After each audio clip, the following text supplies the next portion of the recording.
Bass Reeves just released its last episode, and I have a lot to say about it.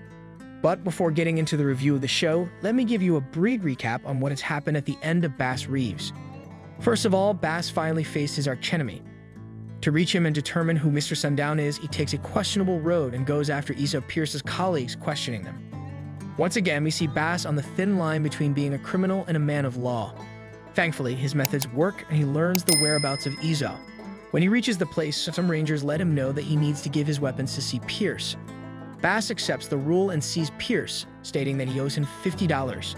As you would remember, Bass couldn't get his payment because of Pierce in the previous episode, as Pierce made it seem like the outlaw that they caught was dead. Pierce does not protest and pays him $100. When things were going all right between the two, Bass mentioned the one shall not be named Aka.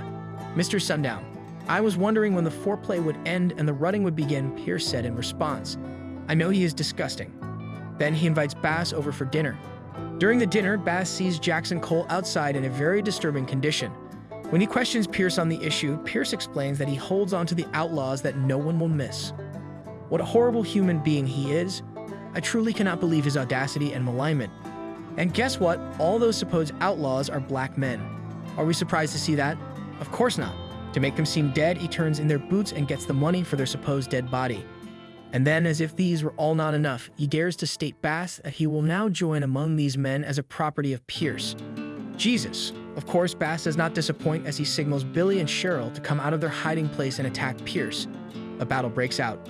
Bass gets attacked by one of Pierce's guards, but thanks to Cole's help, he survives. Then Bass, Billy, and Cheryl get into a gunfight against Pierce's men.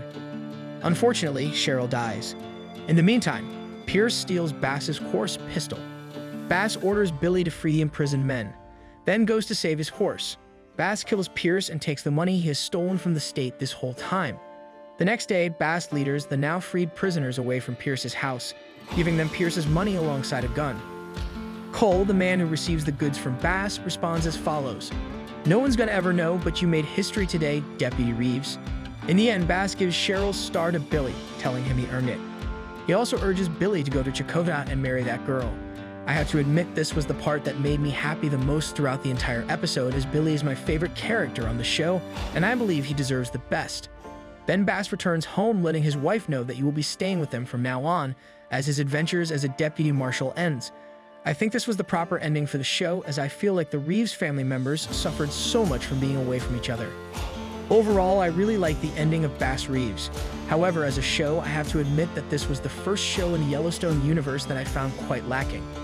It had a great start and a good ending, but the middle part was so boring that it is difficult for me to remember this show as one of the worthy ones. The character work was lacking in my opinion, and some storylines did not go anywhere. So it made me feel like I watched a lot of characters for minutes for no reason at all. But what do you think? Will you remember Bass Reeves fondly when you look back in the future? Do you think the show was successful in its storytelling and character work? Let me know what you think in the comments below, and don't forget to like, subscribe, and share the video. Thank you for watching. See you soon.